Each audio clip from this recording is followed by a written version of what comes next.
Então, muito boa noite a todos os presentes. Muito boa noite, primeiramente, a Maria Aparecida, que vai ser nossa convidada, a palestrante de hoje. Muita boa noite a Marcos Aurélio, professor também convidado. Boa noite aos intérpretes, a todos os alunos que estão aqui participando, criando. Todo mundo participou da criação desse evento. E, principalmente, muito boa noite a todos os presentes. Tem sido uma honra, um prazer, eu tô realmente emocionado de estar aqui nesse momento. A primeira semana da Elétrica, esse evento, posso dizer, né, que é um acontecimento para todo mundo. Eu que fiz parte da criação, da participação de tudo junto, eu vi o quanto que todo mundo da turma se esforçou. A gente passou vários dias, várias horas reunidos, criando, discutindo, pensando ideias, colocando elas em prática.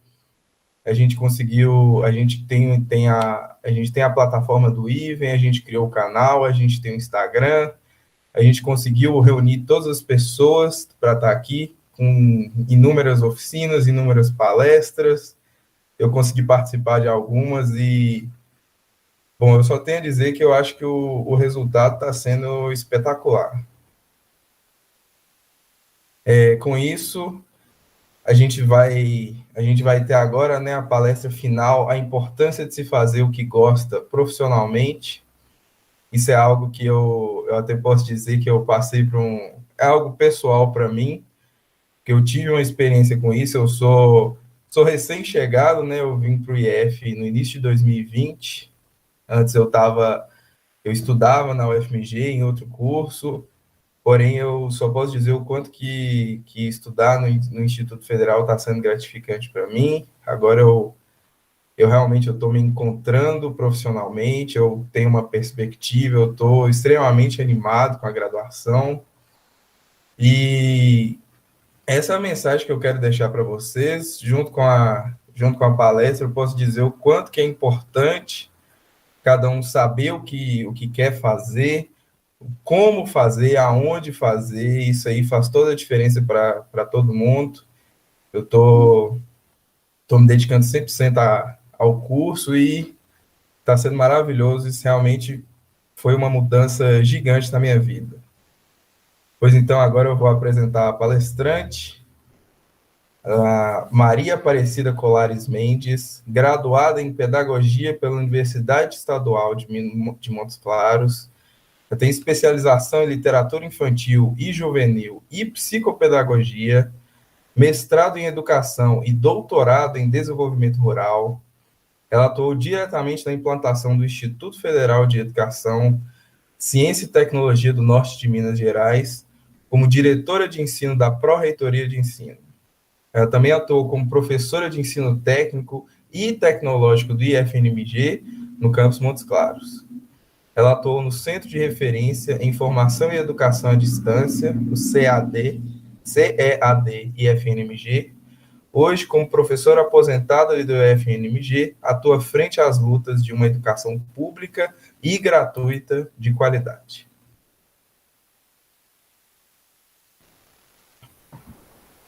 Boa noite a todos e a todas, né? Muito feliz de ver um grupo feminino dentro de um curso de engenharia elétrica. Para mim, isso é extremamente gratificante. Pela própria história das engenharias, a gente sabe o quão sempre foi difícil a presença feminina. E eu gostaria de ressaltá-las, né, aqui nesse momento, enquanto mulher também, que tive um percurso desafiante como profissional, né, uma menina de 17 anos, que chega aos espaços educativos para se firmar como uma profissional, que hoje eu, como aposentada, me sinto gratificada por toda a trajetória que percorri, buscando, sobretudo, amar profundamente a educação, e a minha escolha pela educação pública não foi à toa, né? Proveniente das classes populares, eu sei que o caminho de muitos de nós se dá pela educação. Antes de iniciar o nosso tema, eu gostaria de falar de qual lugar eu estou falando, né? O meu lugar cultural, antropológico, filosófico, sociológico, humano, né? Nesse momento, gostaria de rememorar a perda de inúmeros amigos frente a essa pandemia, que o nosso país tenha rumos mais justos e mais edificantes. Antes de ontem, eu tomei a segunda dose da vacina. Em determinado momento, a gente fica feliz, mas, ao mesmo tempo, constrangida de ver tantos amigos que morreram, né? Mas estou aqui vacinada, seguindo todos os protocolos, e é nesse contexto que nós temos que começar a nossa reflexão, né? Num contexto em que o individualismo, em momento algum, propiciou a nós avanços, né? Então, entrando nesse tema, eu parto desse lugar de mulher, de profissional que enfrentou todo um universo machista, né? Que muitas vezes eu tive medo de não conseguir prosseguir, mas estou aqui viva, né? Porque a gente não pode fugir à luta e ao embate, e falo de um lugar de mulher militante, né? Eu sou uma mulher militante, eu sou uma mulher que nunca esteve em cima do muro, todo mundo sabe o meu lugar, que é lutar em prol da educação pública de qualidade, da formação de professores, da qualificação, né, da ampliação de políticas de pesquisa e extensão e de valorização da formação discente num percurso reflexivo, transformador e emancipador.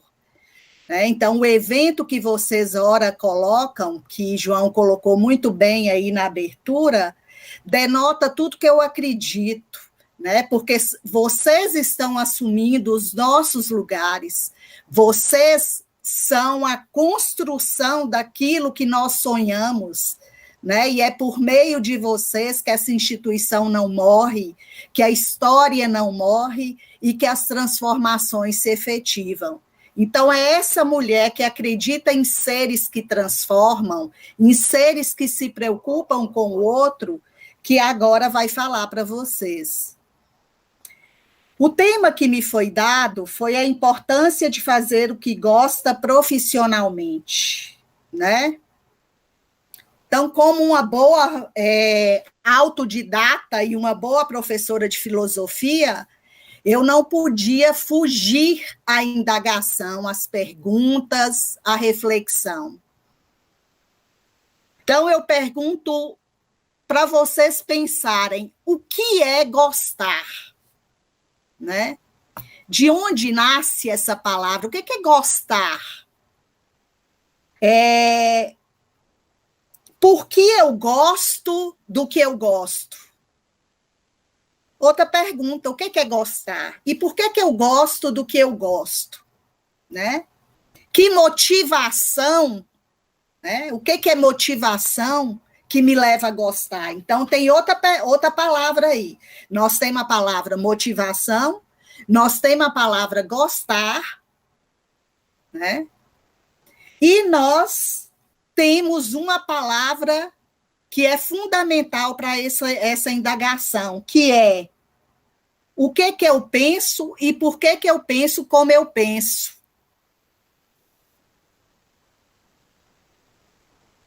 Deu para refletir aí as indagações? Vocês podem anotar aí no chat, ó, as observações que vocês queiram fazer, né? Então, gostar está vinculado à minha motivação? Vou dar um exemplo básico. Na primeira palestra, por exemplo, no meio da palestra, alguém lançava lá quanto que seria o certificado, né, da palestra. Essa é a motivação para estar num evento como esse? Sim, pode ser uma motivação. Mas pensar em extensão, pensar em formação, não pode se reduzir a um certificado, né?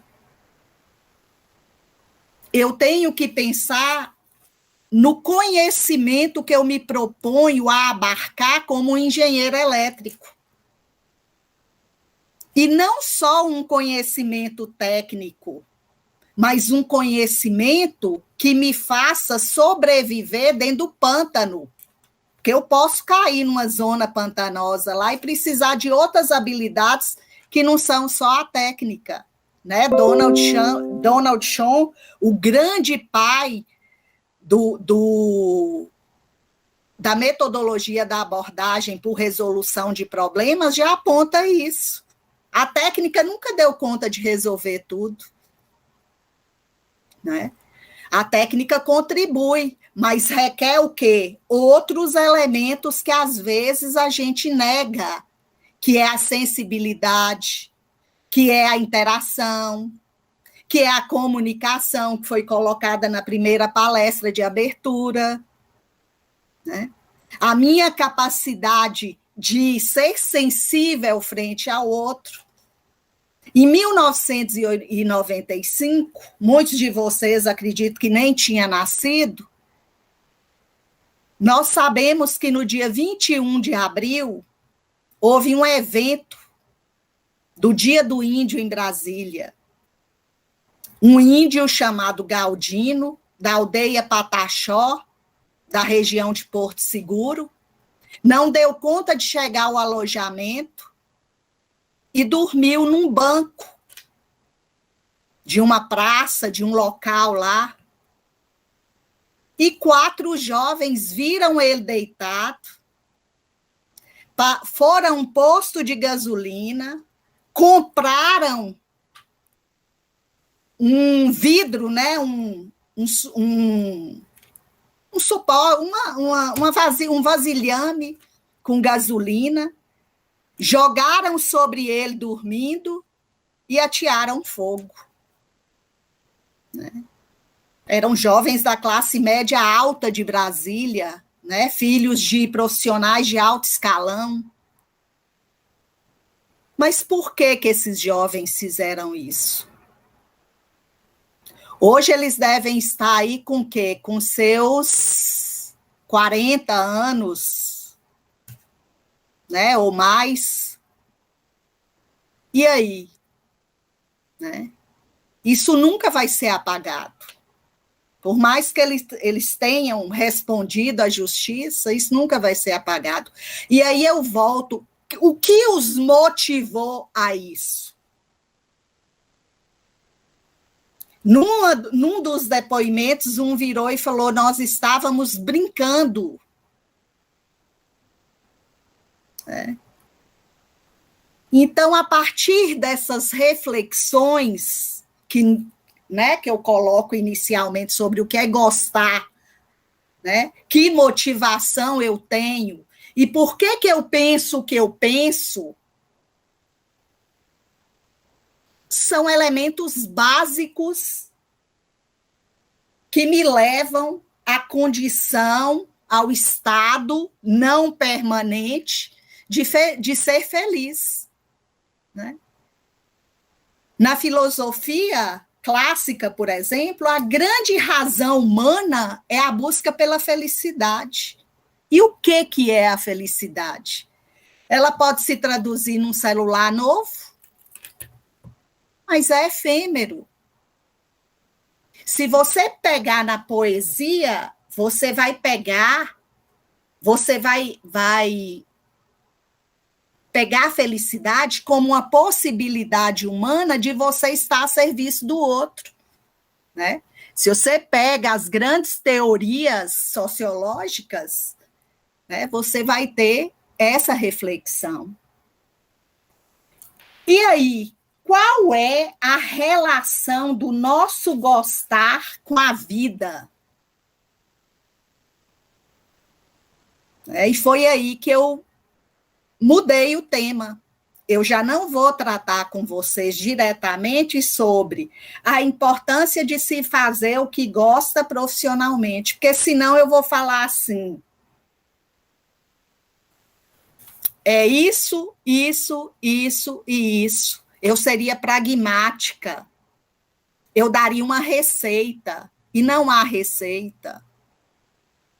O processo de se gostar do que faz, independente, porque quando você gosta do que faz, você faz enquanto vida cotidiana na relação com as pessoas íntimas, tanto quanto na relação profissional.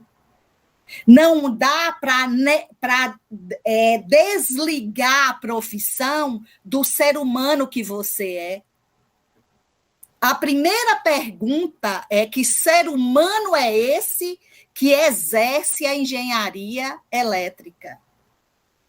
É um ser humano que pensa que ele necessariamente não tenha só que ter o monetário, a materialidade, mas que também ele tem um compromisso com a preservação ambiental, com o universo ao seu redor, com a revolução tecnológica acessível, né? Então, o campo da engenharia é um campo que requer de cada um de vocês uma reflexão cotidiana e um olhar sobre o mundo, né? E aí, eu vou iniciar com um novo tema, porque eu não posso ficar aqui falando a vocês sem remeter aos campos conceituais que, de fato, abordam o sentido do gostar, ou do fazer, ou do ser, né? Eu preciso de referências. E quais são minhas referências nessa discussão que agora eu apresento para vocês? Primeiro, eu vou falar para vocês de um livro fantástico, que eu nunca paro de ler, não é o livro que eu li, não, eu leio toda hora que eu preciso, que é um livro de Gabriel Garcia Marques, que se chama Viver para Contar, né? Nesse livro, ele conta, é um livro praticamente autobiográfico, onde ele conta a trajetória humana dele para se tornar escritor, né? E nessa trajetória humana dele, eu aprendo todos os dias com cada frase que ele diz, né? Então, eu escolhi com muito carinho duas frases dele para abrir esse momento desse novo tema. Cida, mas qual é o novo tema? É o mesmo tema, porém, com uma titularização diferenciada, para que nós possamos pensar e refletir aquelas palavras que eu falei anteriormente. Então, o novo tema eu chamei de o processo dialético no contexto do exercício profissional e humano. Ok? Está aprovado? Tá, João? Aprovado? Então, eu vou fazer o quê? Eu vou entremear alguns autores, dentre eles, Gabriel Garcia Marques, um fragmento de um poema de Braulio Bessa, um pouquinho da filosofia clássica e cair no conceito de complexidade de Edgar Morin, para que a gente pense as palavras que eu acabei de dizer, o quanto elas podem estar em movimento e estar em plena contradição. Ok? Então, eu vou trabalhar com vocês a noção de que o lobo mau pode não ser totalmente lobo mau. Que há um universo que transita entre a bondade e a maldade, o gostar e o não gostar. Ok? Então, com o novo tema, eu vou abrir com esse fragmento os 2 fragmentos de Gabriel Garcia Marques. A verdade nua e crua é que já naquele momento me faltavam a vontade, a vocação, a ordem, o dinheiro e a ortografia, meu maior problema, para que eu pudesse embarcar numa carreira acadêmica. Ou melhor, os anos voavam e eu não tinha a menor ideia do que ia fazer da minha vida. Um prêmio Nobel de literatura, né? Que se deparava com o maior problema que ele enfrentou na vida dele é que ele não sabia escrever ortograficamente, ou seja, corretamente. Né? Os textos dele traziam erros gravíssimos de ortografia, que é a escrita correta, e que a gente vai chamar de grafia. Mas, no entanto, as ideias o alçou ao Prêmio Nobel de Literatura. Né? Mais à frente, ele diz assim: eu, porém, sofri com os erros e duvidei dos acertos. Né? No percurso dele, olha, ele tinha pavor do tanto que ele errava, né? Mas consegui manter a alma no ar. É isso que eu desejo a vocês. Que mesmo sabendo de todas as limitações no processo pessoal, humano e profissional de vocês, vocês consigam manter a alma no ar, né? Flutuando em busca daquilo que seja os sonhos de vocês. E aí, quando a gente fala de sonhos e a gente fala desse processo dialético, eu escolhi um fragmento de um poema de Braulio Bessa, que retrata de forma muito interessante a nossa dialética, né, que a gente está falando aqui. Porque quando eu penso no processo dialético, eu penso que eu sou um sujeito humano que um dia eu gosto e outro dia eu não gosto. Que eu estou em transformação, em permanente aprendizado. Né? Nós vamos chegar a Heráclito. Né? Então, Bessa coloca assim: sonhar é ser sempre meio. Sonhar é ser sempre meio. É ser meio indeciso, meio chato, meio bobo, é ser meio improviso, meio certo, meio errado, e é ter só meio juízo. Então, nós não somos uma massa que se molda na graduação, se joga no dito mercado de trabalho para executar um ofício sem pensar, sem refletir, sem errar. Né? O erro faz parte de uma constância humana para gerar transformação. Então, quando eu penso nisso, muitos de vocês, quem foi meus alunos, com certeza tem que lembrar disso, que Heráclito, o grande nome pré-socrático, antes de Sócrates, Platão e Aristóteles, tem uma fala básica, né? Que, observando, a primeira marca do uso racional do pensar, da razão, ele observando empiricamente ali, ainda não tinha nem esse nome empírico, mas observando, ele vê um rio e vê um homem. O homem entra no rio, sai do rio, depois volta para o rio e sai novamente, e ele afirma que quando ele volta, ele não é o mesmo homem, nem o rio é o mesmo, né? O que é isso? É dialética? Sim, porque implica movimento, implica transformação, né? Implica que a contradição. Edgar Morin faz uma análise desses filósofos que ele ama, e um dos filósofos que ele gosta e discute muito bem é Heráclito. E ele apresenta nas reflexões dele uma frase de Heráclito que diz o seguinte: viver de morte, morrer de vida. Né? Quando eu falo assim, vocês falam, nossa, que contradição é essa? Mas nós comemos os alimentos mortos.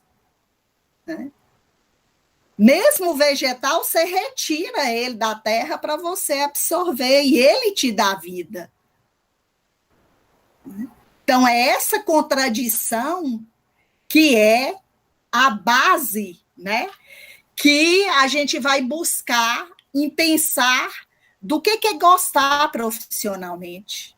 Porque a primeira coisa que eu tenho que pensar como sujeito, como estudante, como acadêmico, é que fontes que me alicerçam para eu ser esse humano que eu sou e esse profissional que eu me torno todos os dias. Né? Na minha pesquisa de mestrado, eu fiz no início dos anos 2000, eu defendi minha dissertação em 2002 pela Universidade Federal de Minas Gerais, na Faculdade de Educação. Eu discuti justamente isso, a formação de professores. E, consequentemente, eu discuti a formação de profissionais. E quais foram uma das descobertas fundamentais na minha coleta de dados e no meu plano de análise? Que eu, para ser um professor que faz diferença na vida dos alunos, eu tinha que escolher todos os dias ser professor. Assim são vocês. Vocês têm que escolher todos os dias ser um engenheiro elétrico que promove a diferença e que muda e que transforma. Né? Se eu estivesse em condições que eu não representasse vida ou transformação para meus alunos, eu nem entrava na sala de aula. E isso quem me diz não sou eu, porque eu trabalhei com professores que os alunos consideravam que eles eram fundamentais na formação deles. E o que esses alunos me disseram quando eles escolheram esses professores? Eles me disseram o seguinte: eles amam o que fazem. E por que eles amam o que fazem? Aí eles me disseram: ele é assíduo, ele é comprometido, ele domina o conteúdo, ele é próximo da gente, ele dá retorno avaliativo, ele se preocupa com a nossa ausência. Né? Então, veja bem, eles me dão um leque de elementos dentro da pesquisa, o próprio acadêmico que eu ouvi, que me diz assim: gostar do que faz e amar o que faz é o diferencial para eu gerar transformação. Né? E esse gostar é estático? É permanente? Não, ele é movimento. Tem dia que eu não gosto, mas tem dia que eu amo e que eu faço a diferença. É essa humanidade que precisa ser refletida, partilhada e comungada com meus pares. Né? A sociedade não deu conta do individualismo, a prova está aí. Está aí a prova. Não adianta competitividade por conta de vestibular, de criar máquina de responder questões. Máquina não dá conta de mudar o mundo. Máquina, a maioria dessas máquinas estão nas baladas sem máscara. Né?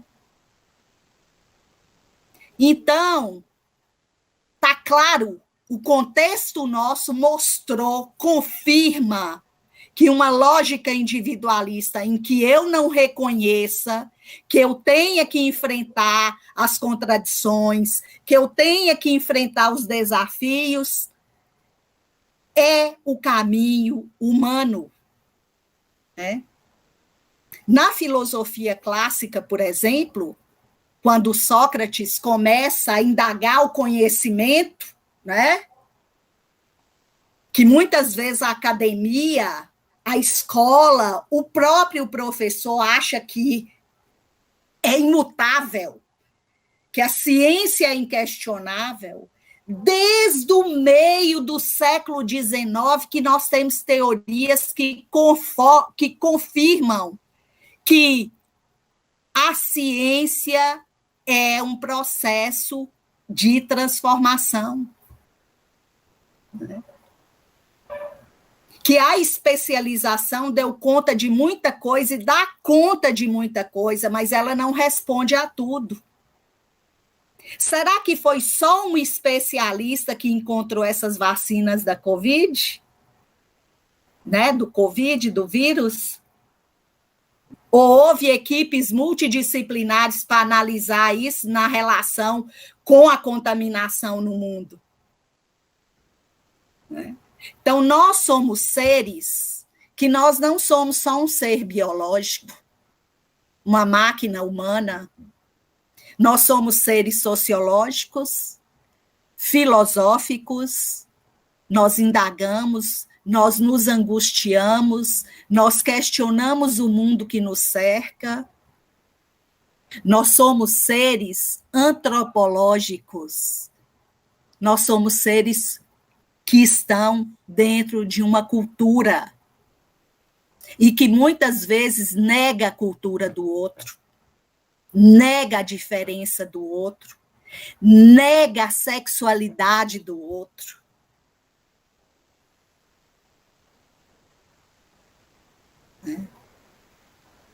Então, nesse universo, a nossa humanidade precisa todos os dias ser retocada, ser humanizada.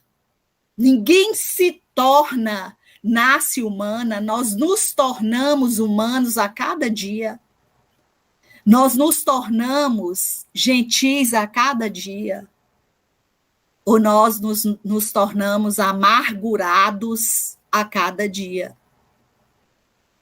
No contexto atual, a profissão não se traduz e não se reduz no campo somente da materialidade, de quanto que eu vou ganhar, mas como eu vou ajudar a mudar esse mundo.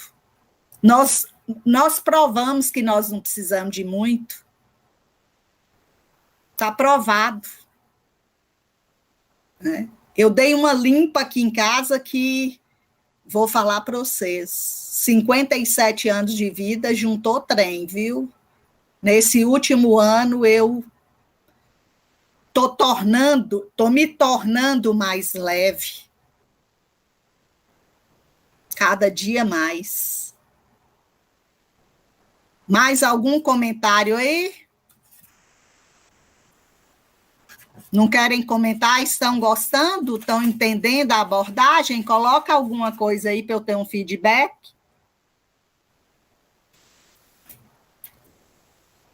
Então, ao invés de eu entender que eu sou um mundo e que os outros, o problema é deles, o nosso desafio de gostar e de agir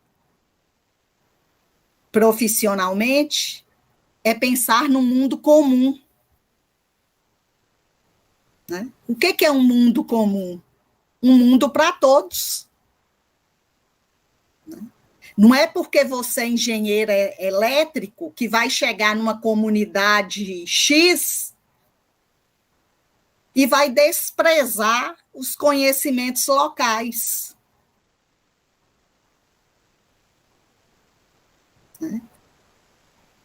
Porque os conhecimentos tácitos da experiência muitas vezes agregarão a vocês elementos para que vocês produzam conhecimentos, né? Produzam pesquisas para gerar conhecimento que seja transformador no campo da engenharia elétrica.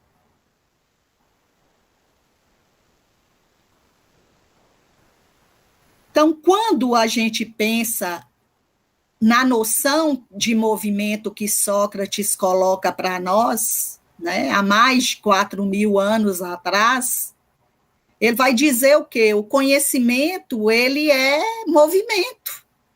Ele está em transformação o tempo inteiro. E por ele ser muito atrevido e questionar tudo, ele é assassinado, condenado à morte. Né? Então, aí a gente vai ver que as nossas verdades, elas são provisórias, elas estão em movimento. Lógico que há verdades que são consolidadas, que há verdades que moldam meu caráter, que denotam, né? Eu nunca vou proceder num ato ilícito se eu vou prejudicar o outro. Mas, no contexto humano, nós somos seres em transformação. Platão vai justamente... A busca dessa felicidade, então, vai ser o meu movimento humano e entender que esse conhecimento, ele é produzido e reformulado em processo. Eu preciso buscar esse conhecimento. Quando eu estou aqui, numa discussão como essa, nós temos 8 pessoas aqui na sala. Com certeza, deveria ter 20, 30, né? Mas tem 8. Se 8 está refletindo, valeu a pena. Né? Se 8 vai sair daqui extremamente em dúvida, vai valer a pena. Né? Então, quando eu pego os 3 da filosofia clássica, Sócrates, Platão, que vai apontar a relação nossa com o mundo inteligível e sensível, né, voltado para o que eu posso captar com os meus sentidos, vai ter Aristóteles, que vai colocar em dúvida essa pauta e vai achar que a razão é a única virtude que, de fato, gera um conhecimento de verdade. E aí vem os filósofos modernos que vão nos dizer que há uma multiplicidade de conhecimentos. E, dentre eles, o que eu optei, que é Edgar Morin, que é um francês, e que ele vai justamente nos dizer, aí traduzindo, eu vou traduzir o pensar dele, que o ato de gostar é movimento também. Né? E ele é movimento porque você utiliza ele, porque quando eu falo do processo dialógico, quando eu falo da contradição, eu tenho que pensar que uma contradição pode gerar outras contradições. Muitas vezes eu não gosto de usar azul, mas eu passo a usar azul e gosto. Né? Muitas vezes eu não gosto de mandioca, mas aí eu comi uma mandioca cozida com manteiga maravilhosa, eu passo a gostar. E nesse processo, eu tenho que buscar o meu autoconhecimento. Ninguém se motiva sem se conhecer. Para eu apropriar de uma reflexão dentro do meu exercício profissional, eu tenho que buscar me conhecer. Quais são minhas pautas? O que eu acredito? Eu quero ir para uma grande empresa e ser chefe ou executar uma tarefa lá porque paga um bom salário, eu quero ir para movimentos sociais e produzir energia alternativa para gerar produção agroecológica de qualidade. Né? Vocês veem que a engenharia elétrica ela permeia todo o universo. Não é só a gestação da energia elétrica somente. Essa elétrica, ela se estende a outros mecanismos que geram inclusão ou exclusão, né? Para que um processo mais elétrico e tecnológico do que os processos de irrigação, né? Os movimentos, os programas de irrigação, das grandes extensões de terra que estão matando tudo quanto é indígena do Mato Grosso para roubar e grilar as terras todas, bem como na Amazônia. Esse universo aí é todo permeado por uma luta de poder e que a profissão de vocês pode gerar alternativas para muita luta, né, daqueles pequenos excluídos que não têm acesso a essas tecnologias. Então, é esse campo que está posto aí. Né? Quais são suas fontes? Né? A razão é somente a única virtude? Não, Aristóteles se perdeu. A razão não deu conta de resolver tudo. O meu pensar, o meu afeto, né? Ele é elemento fundamental. Nós estamos vivendo esse momento. As únicas coisas que eu abraço, que eu sinto o cheiro, tem dia que está cheiroso, tem dia que está fedendo, as minhas cachorrinhas, né, que me cercam o dia todo. Eu sinto falta dos amigos, eu sinto falta dos alunos, eu sinto falta do campus, né, da efervescência de vida dentro do campus, que a coisa que mais rejuvenesce o professor e os profissionais são vocês, né, os acadêmicos, é a razão de ser. Nicole, como ex-aluna, ela sabe disso. Né, o quanto são importantes e como eu abordei. Então, agora, para finalizar, eu vou contar para vocês uma história muito importante para mim, porque eu aprendo muito mais, às vezes, na literatura do que nos clássicos. Né? Eu acho que é importante, ao falar para vocês saberem de quem eu estou falando. E, infelizmente, eu acho que a geração de vocês pouco conheceu Manuel Barros. Manuel de Barros. Eu chamo ele de Manuel Barros, mas é Manuel de Barros. Um grande poeta, né, que deixou um legado fantástico. E o livro dele, chamado Memórias Inventadas, as infâncias de Manuel Barros, ele vai falar das fontes que eu falei para vocês, das fontes que os tornam humanos, das fontes que os torna um excelente profissional, né, comprometido com o campo de formação.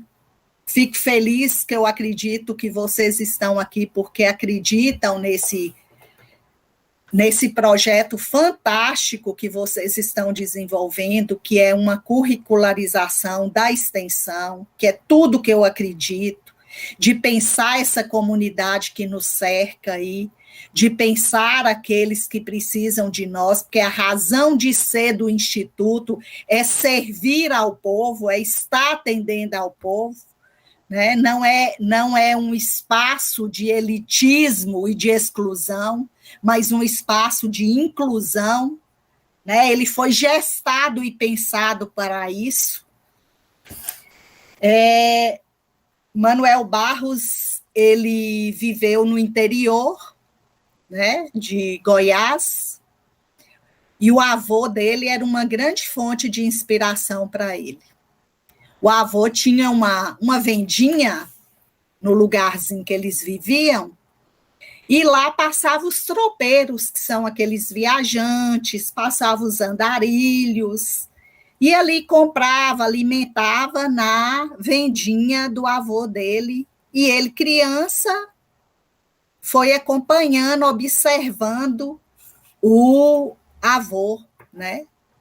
O avô era chamado lavador de pedra, porque a venda ficava, no fundo da venda tinha um rio, tinha uma grande pedra, e as garças assentavam nessa pedra e faziam muita caca lá, né? E ele todos os dias lavava a pedra, porque, segundo o relato do Manuel, as fezes das garças é muito ácida, e ele lavava a pedra para poder purificar e não criar uma acidez muito grande e corroer. Com o tempo, a vendinha foi se esvaziando, porque fez-se uma estrada próxima, e os tropeiros começaram a passar pela outra estrada. E, segundo Manuel, o avô virou o dono da venda, em que ficava só na porta observando as crianças e observando os andarilhos. E um dia ele disse para Manuel que as 3 fontes da vida dele eram as crianças, os pássaros e os andarilhos. Andarilhos eram aquelas pessoas que andavam vagamente, sem carregar nenhum peso no ombro, né? Ia como pássaros descobrindo novos caminhos. Com o passar do tempo, Manuel Barros escolheu também essas 3 fontes para ele: os andarilhos, as crianças e os pássaros. E ele fala que com os passarinhos ele aprendeu o que era ser livre, né? O que era a liberdade, pois eles dominavam o mais leve sem precisar de um motor nas costas, como o avião, né? Então ele opta pelos passarinhos, a leveza dos passarinhos. Os andarilhos, ele diz que chegam sempre de surpresa, traçam caminhos e criam novos caminhos, né? Então, às vezes, andar no sentido, né, metafórico da reflexão do andarilho é que nem sempre o caminho determinado é o caminho que se deve a seguir na concepção de Manuel Barros. E as crianças são a liberdade, o despreendimento e a leveza, né? A brincadeira, o bom humor, né? Que é fundamental para eu gostar do que eu faço, eu poder sorrir, eu poder ser feliz, eu poder confiar nas pessoas que me cercam e elas confiarem em mim, né? E aí ele diz que o que é mais importante na fonte dele como criança é porque é ela que nos escreve. Olha que coisa linda, é nossa criança que nos escreve, né? Que diz que ser humano sou eu. Então, no final do texto dele, ele diz: os pássaros, os andarilhos e a criança em mim são meus colaboradores dessas memórias inventadas e doadores de suas fontes. Então, o que eu quero dizer a vocês? Não existe razão pura,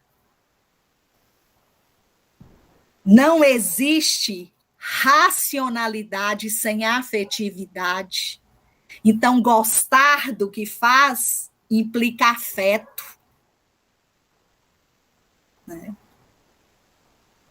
Implica amor, implica desejo, implica satisfação, implica autoestima, que está frente ao que nós entendemos como autoconceito, né?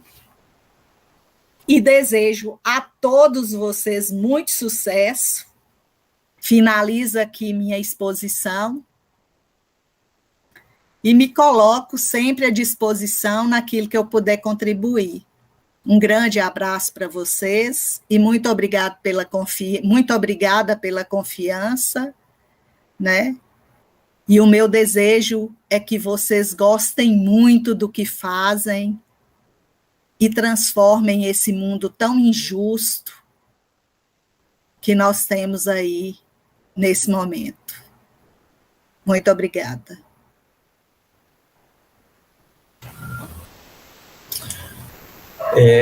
Fica até difícil de comentar depois de tanto conhecimento, tanta reflexão.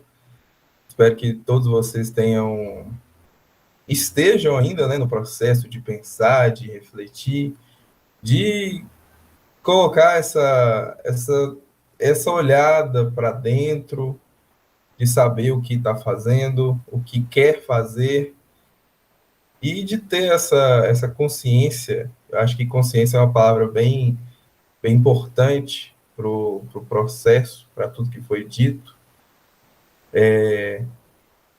Além de abrir aqui, né, para perguntas, comentários, se não me engano, nós temos 36, talvez mais, talvez menos pessoas que estão assistindo a transmissão. Tá disponível para todo mundo comentar. A gente vai repassar para a Cida.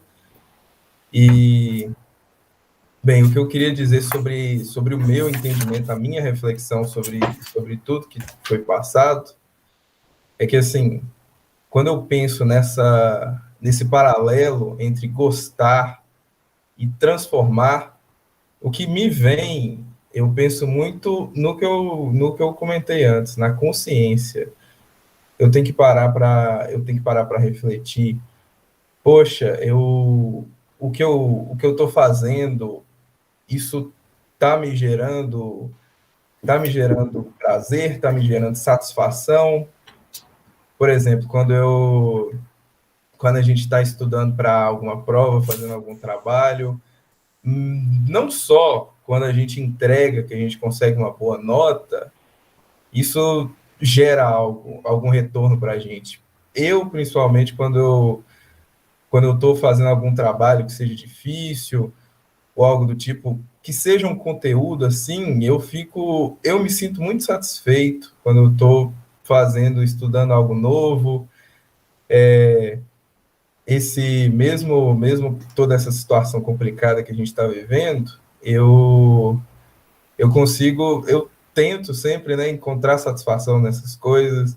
Eu fico muito satisfeito que eu até comentei com alguns colegas, com alguns amigos, que, nossa, eu estou aprendendo as coisas que a gente vê na engenharia é completamente fora da realidade, assim, do senso comum, que a gente pensa, nossa, o ser humano ele foi para uns lugares tão inacreditáveis para produzir esse tipo de conhecimento.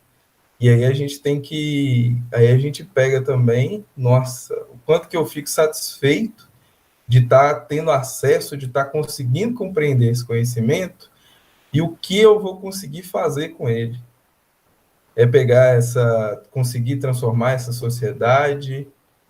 Essa é a real, só cortando, desculpa, só te abordando no que você falou aí, essa é a razão real da pesquisa e da extensão, né?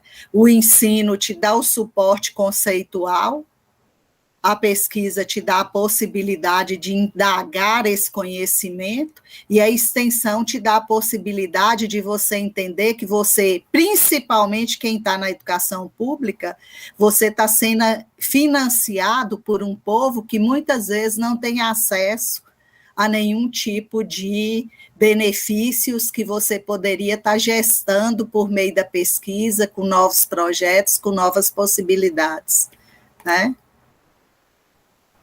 Exatamente.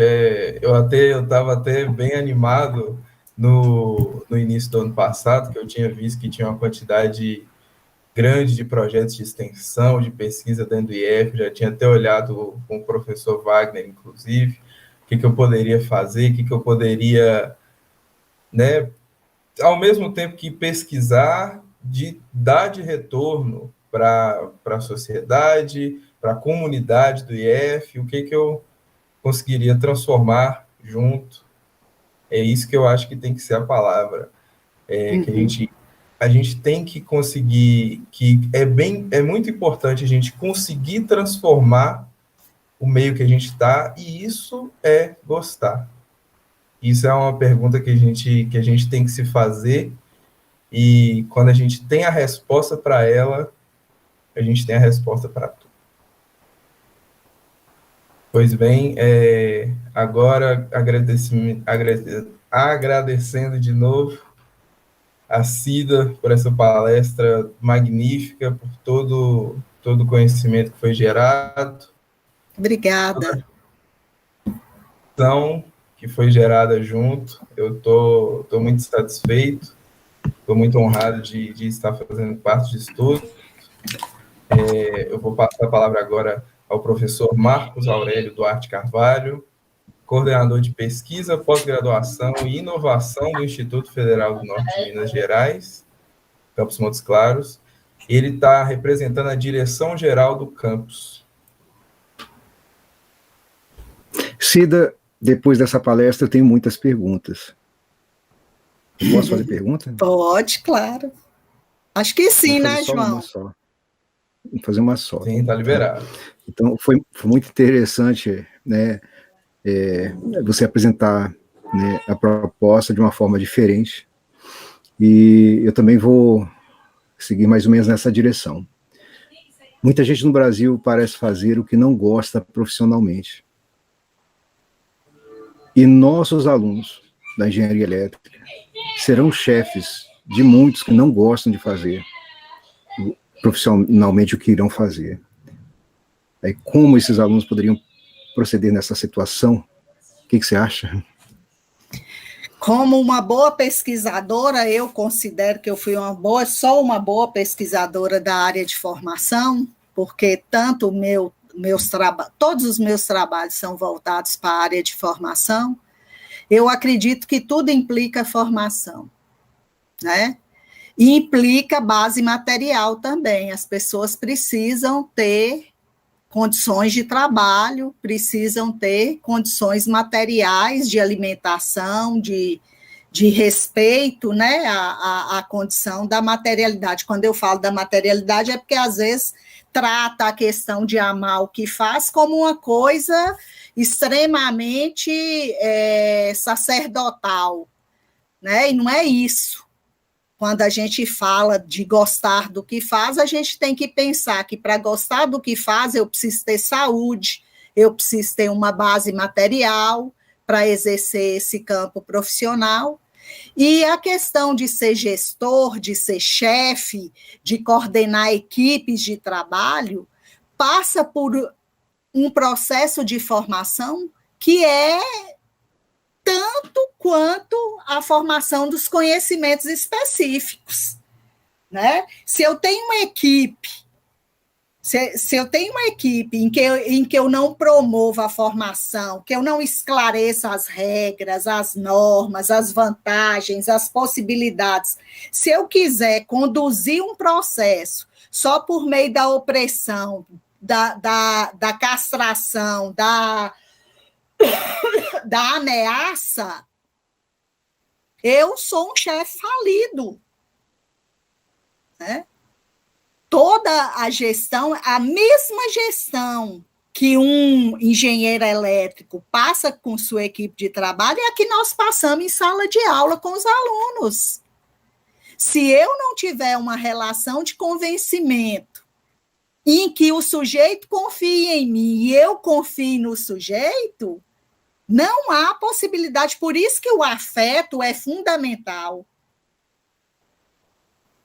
O afeto é você ter a capacidade de olhar no olho do outro, dizer o que o outro tem, dizer a verdade, sem expor as pessoas, né?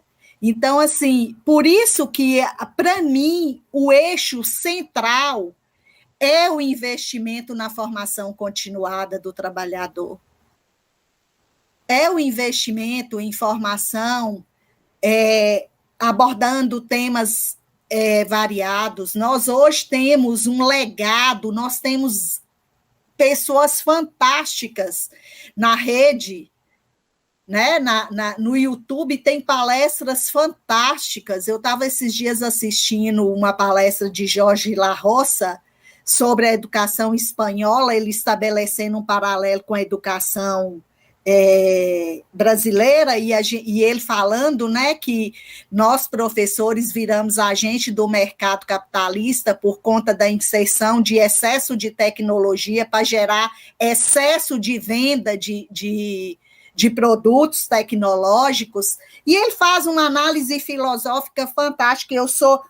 Eu antes de ler qualquer coisa pragmática, eu vou nos filósofos. E esse conceito que eu chamei de mundo comum é dele. Né? Ele fala que o professor, no caso, o professor, o engenheiro, quando eu falo professor, eu quero dizer o formador. Porque esse engenheiro elétrico, ele vai estar na condição de formador daqui a uns dias. Ele está sendo formado, mas ele vai ser formador. Ele vai ser formador de equipes de trabalho. Ele vai ser formador, ele vai ser professor aí no campus, né? Ele vai ser professor em cursos técnicos, independente de ser no campus ou não. Ele vai exercer a função de formador ou vai fazer essa formação dentro da empresa que ele construa, seja a empresa dele ou um grande conglomerado, né, que ele participe, ou uma empresa estatal, né, uma empresa multinacional né, e privada. Ele sempre vai ter que ter em mente que as pessoas só evoluem na máxima básica de Sócrates, de entender que o conhecimento é movimento e que transforma o tempo inteiro. Né? Então, passa para mim, né? Eu acho que eu consegui provar com muitas pesquisas, com muitos trabalhos que eu já fiz, com muitos projetos de extensão, com muitas pesquisas que eu já analisei, já colaborei, que passa pela formação. Não adianta você pegar um bando de trabalhador rude, e eu coloco rude não é num sentido pejorativo, rude que eu coloco que não entende essas relações que são estabelecidas dentro do universo, né? Chega numa posição hierárquica para mandar fazer, não é por aí.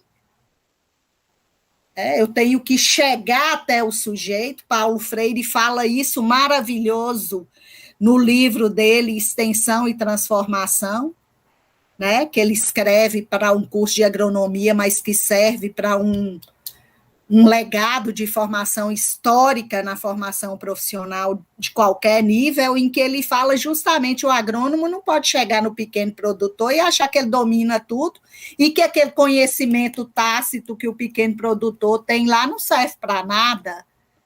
Né? Que ele relata, por exemplo, que tinha agrônomo que chegava e começava a caçoar da linguagem do caboclo, do matuto, né? Então, a linguagem é algo em transformação. Muitos deles, por exemplo, que não têm educação formal, eles não podem ser condenados por uma linguagem coloquial, que, na verdade, é a que eles sempre tiveram acesso e que tem no seu grupo de convivência. Né? Então, eu coloco que é a formação, é a generosidade de favorecer ao outro conhecimento, né? Por isso que eu acredito no filme, eu acredito na leitura de outros tipos de texto, no poema, nas músicas. Eu fui alfabetizadora dentro da fábrica de cimento, que é essa Lafarge. Eu trabalhava com 45 peões que consertavam os dormentes do trem lá da ponte, carregador de saco, que não sabiam ler nem escrever, os rudimentos básicos, não sabiam escrever o nome. Eu tinha 45 alunos numa turma e 45 em outra.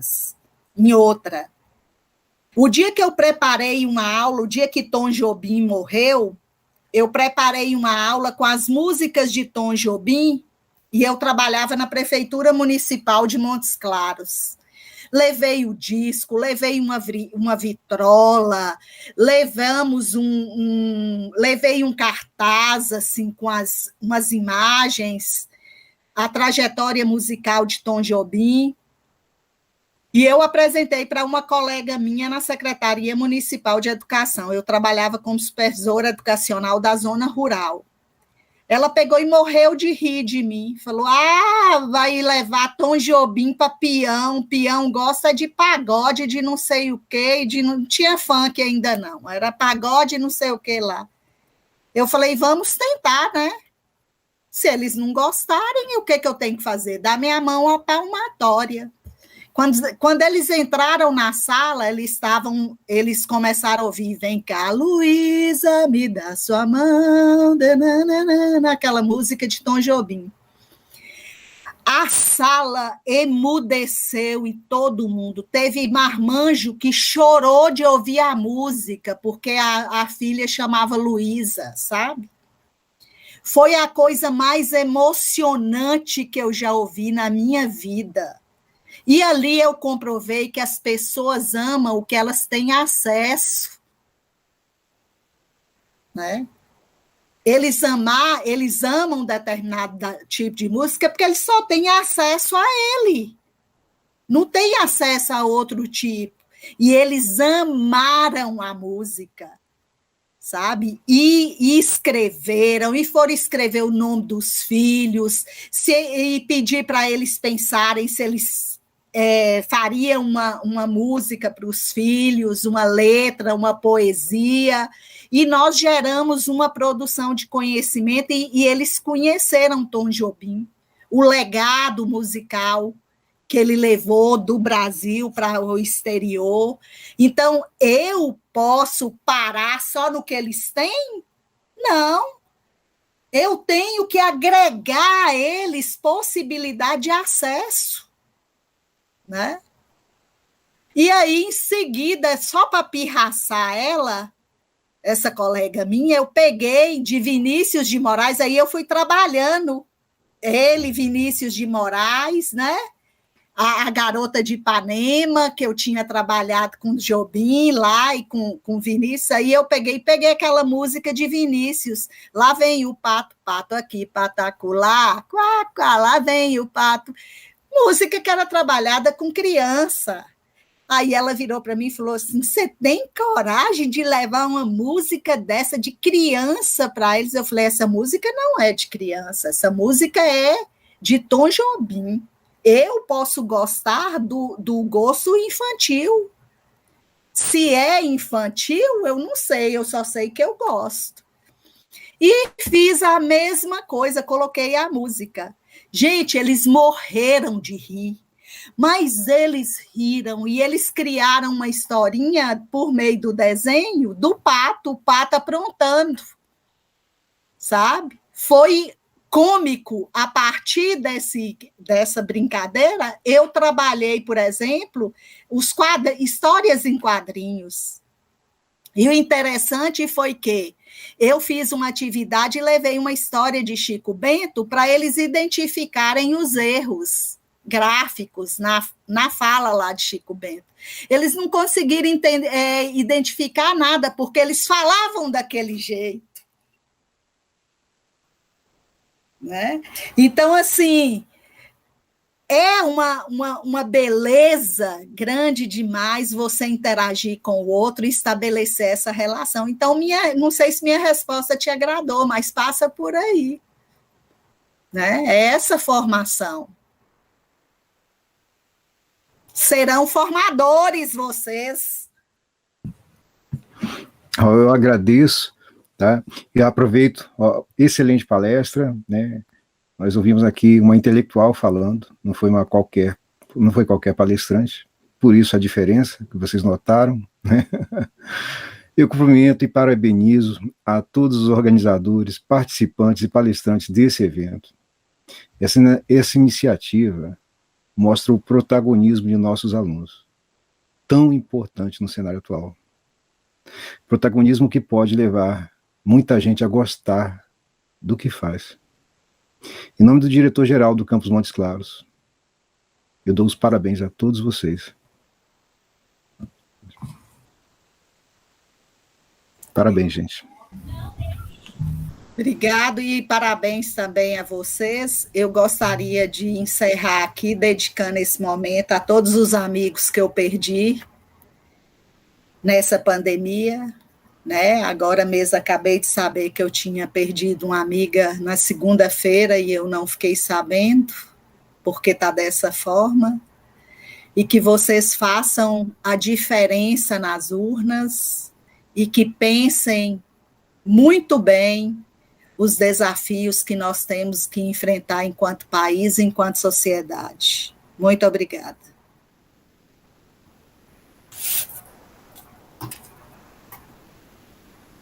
Pois bem, então, venho aqui pela última vez, né? Pelo menos nessa edição, eu venho agradecer a presença de todos, agradecer a presença de todos os professores, novamente a Cida, a Marco Aurélio, a Mário Sérgio, que não está aqui presente, a Renata Afonso, a Igor, a Douglas, a todos os meus colegas que me ajudaram nessa jornada.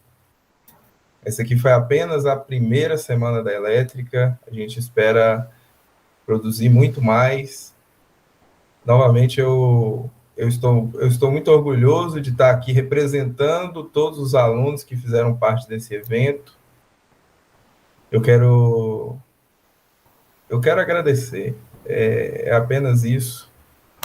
Eu espero que isso tenha sido, pelo menos em parte, tão gratificante, tão edificante para vocês quanto foi para mim, que essa última palestra ainda, que ela sirva de reflexão para todos, o tanto que a gente fez e o tanto que a gente ainda pode fazer. E é apenas isso. Eu desejo aqui a minha boa noite a todos, um bom resto de semana, né? Um bom final de semana. Eu espero que todos ainda estejam se cuidando. Logo, logo vai ser a minha vez de me vacinar. E com fé em Deus, com fé nas pessoas, com atitudes corretas, a gente vai vencer isso. E aí, quem sabe, né? Acredito que a próxima semana da Elétrica pode ser presencial, e aí vai ser mais maravilhoso ainda. Uma boa noite a todos e encerramos. Tchau. Nicole, um beijo.